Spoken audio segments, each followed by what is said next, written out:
Bonjour, j'espère que vous allez bien et que vous allez mieux. Les énergies sont plus légères et vous devez le sentir. Ou peut-être que c'est moi, je ne sais pas. En tout cas, cette grosse fatigue physique, énergétique, ça y est, c'est passé. Donc j'espère que c'est votre cas. Voilà. Allez, c'est parti pour le tirage du jour. Vagabond va très bien, Igor est en pleine forme. Tout le monde va bien. Allez, zou. On va regarder ce que les anges gardiens ont à nous raconter ce matin. On est le 30 juillet, c'est le dernier... 30 juin, pardon. Je ne sais pas pourquoi, j'ai déjà envie d'être en juillet. Il va certainement se passer des choses au mois de juillet. Alors, tu dois t'impliquer. Eh oui, il faut s'impliquer et se faire confiance. Bon, j'en ai déjà parlé plusieurs fois. Là-haut, je pense que beaucoup de personnes doivent l'expliquer, ça. Ils nous demandent vraiment de dire aux personnes qui ont des dons, qui sont sur des chemins de travailleurs de lumière, de se faire confiance, de s'impliquer plus, d'être plus dirigés vers leur mission de vie. Ça, c'est vraiment un message qu'on reçoit beaucoup parce que je suppose qu'ils préfèrent que nous soyons plus nombreux. Il y a vraiment ça. Je ne sais pas si vous connaissez Anne Givaudan. Anne Givaudan, pour moi, c'est une très grande dame, mais pas que pour moi. C'est une véritable travailleuse de lumière. Ça fait des années qu'elle raconte ce qui se passe actuellement. Elle a fait une vidéo très importante le 7 juin, je crois, qui parlait de ça, où elle disait « Il faut changer de vie. Il est temps de passer à votre vie 4D. » Et vous voyez, c'est ça. C'est la même chose. Le fait de s'impliquer, de se faire confiance, de se dire c'est le moment pour moi de commencer à changer de vie, à avoir les bonnes occasions que mon ange gardien mettra sur ma route ou que vos guides aussi peuvent mettre sur votre route afin d'y aller et sans appréhender ce changement, d'avancer. Il suffit juste de regarder les choses et puis aussi de demander à vos anges, à vos guides, par exemple, quand on ne sait pas quelle est notre mission de vie, c'est pas mal de leur en parler et de leur dire permets-moi de comprendre ma mission de vie. Normalement, c'est souvent en rapport avec des choses qu'on a envie de faire, des choses qui nous apportent de la joie, du bonheur. C'est assez simple. On ne se force pas, c'est plutôt naturel. Très important. Et puis, cette notion, bien sûr, de « aide-toi, le ciel t'aidera ». C'est toujours la même histoire. C'est en forgeant qu'on devient forgeron. C'est-à-dire que plus on avance, plus on s'implique, et plus, comme par hasard, les choses se mettent en place. Il y a un côté magique. Oui, c'est vrai. Il y a un côté miracle. Il y a un côté, vous savez, « waouh !» Et ça, c'est vachement sympa. Donc, écoutez, les anges gardiens nous disent de nous impliquer plus dans nos missions de vie et de nous faire confiance. C'est souvent là que le bas blesse. C'est plus parce qu'on doute, on a des scrupules, on se dit mais est-ce que c'est bien la bonne voie ? Normal. Et ce qu'il faut juste se rappeler, c'est que si nos anges gardiens nous donnent du crédit et sont là pour nous, à nous de le faire aussi, nous concernant. C'est pas mal, parce que la confiance, c'est important. Donc on a le droit de croire en nous-mêmes. Et si on manque un peu de confiance, une bonne médite d'ancrage, je sais pas moi, se mettre devant notre miroir en n'arrêtant pas de dire « tu es merveilleuse » et puis d'énumérer nos qualités. Vous voyez, d'essayer de se rebooster un petit peu pour pouvoir se dire « mais tu peux le faire », voyez. Il y a aussi cette notion, bien sûr, de parler de la bonne façon. Parler, utiliser des mots positifs. Oui, c'est important. Vous savez, le verbe est créateur et cela ne sert à rien de se dénigrer. Cela ne sert à rien d'utiliser. C'est plutôt stérile d'utiliser des mots qui peuvent nous sembler être maintenant courants, faisant partie de notre vocabulaire, mais qui finalement sont quelque peu dénaturés et envoient un message un peu bizarre qu'ils ont du mal à décoder. Eh oui. Donc on se répète de belles phrases constructives, hein, et puis on pense de façon positive. On se dit je peux le faire, pourquoi pas moi, voyez, c'est important. Alors ensuite on va voir des messages peut-être un peu plus dans la matière. Allez, zou. On va voir la triade, ça va changer un peu. Merci de nous donner des beaux messages pour ce jeudi 30 juin 2022. Ouais. Allez.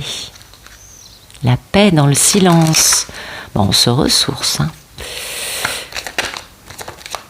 Ok. Bon, ça nous parle de fusion, d'accord. Pour une femme, hein, c'est une fusion énergétique.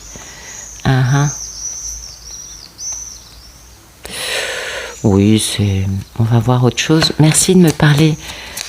C'est quoi cette fusion ou qu'est-ce que ça va donner? Parce que c'est bien la fusion énergétique, mais oui, c'est bien. Hein. Vous savez, c'est quand on est dans le ressenti de l'autre. Fusion énergétique, âme et sceau. Ben voilà. Ok.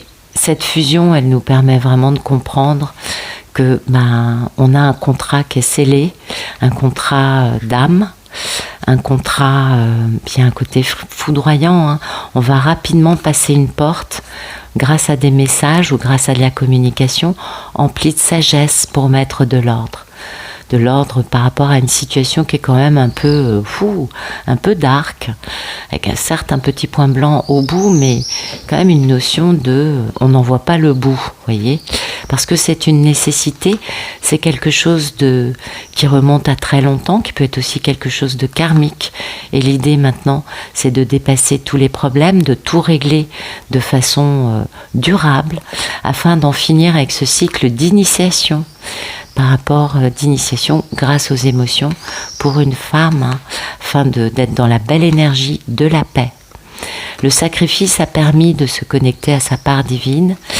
Il y a eu des mensonges, il y a eu des hypocrisies. Bon, la méditation a permis de prendre du recul par rapport à ça, afin de pouvoir bouger, communiquer avec intelligence, hein, tout en restant dans la prière. Il y a une tentation, une envie de démarrer quelque chose de nouveau, protégé. On est d'accord. Donc, écoutez, c'est plutôt pas mal. Ça nous parle, bien sûr, vous l'avez compris, de contrat d'âme, de fusion, de couple qui défie l'entendement. Et là, on nous parle quand même du fait qu'il y a une nouvelle étape qui va être franchie. Il y a quelque chose qui va bouger rapidement, drastiquement, vous voyez, comme un éclair, et qui va se passer, la porte va s'ouvrir à la communication. Il va y avoir un message et ça va être fait avec beaucoup de sagesse. Donc ça, c'est beau. C'est vraiment très beau parce que je pense que pour beaucoup, ça doit vous faire plaisir. Et oui, maintenant que vous dire de plus, écoutez, ça nous parle toujours un peu de la même chose, je crois, du fait que en ce moment, pas mal de masculins sont en train d'ouvrir les yeux, de comprendre aussi leur peur et du coup d'avancer, et c'est pour cela que certains commencent à être plus enclins, à être plus dans l'idée de commencer à discuter. Mais vous voyez, c'est des gens qui ont du mal à parler. J'avais aucun problème au niveau de mon chakra de la gorge, et là il est un peu étranglé. Eh oui, voyez, on a une renaissance pour un jeune homme. Donc, ils retrouvent leur vigueur, leur fougue, leur jeunesse. C'est bien ça. Ouais, c'est sympathique.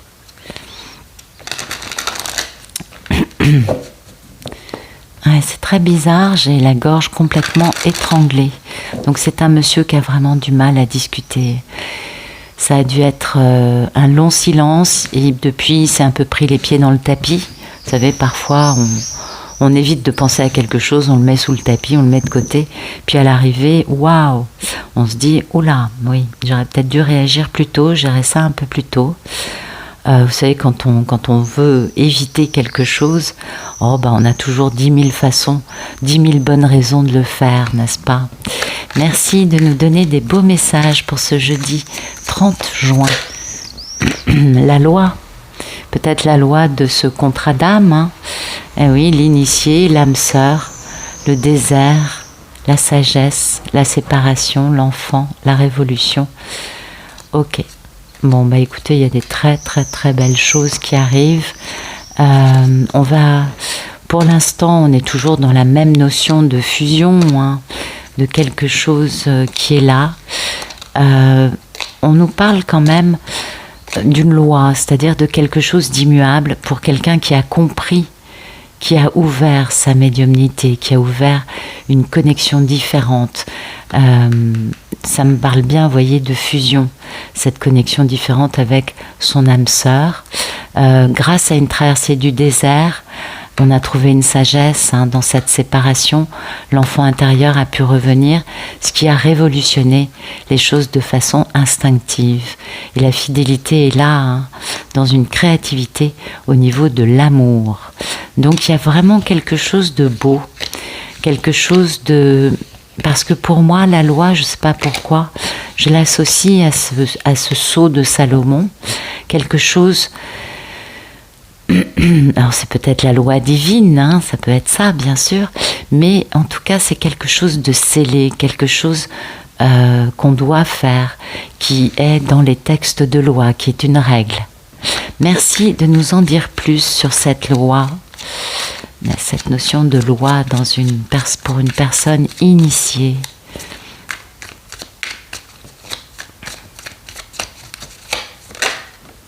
Vous voyez, voilà, il y a une progression, il y a une avancée, on continue à comprendre des choses, il y a beaucoup de messages télépathie gémellaire ou messages du divin, il y a beaucoup de passion et on est bien d'accord, ça nous parle du mariage céleste.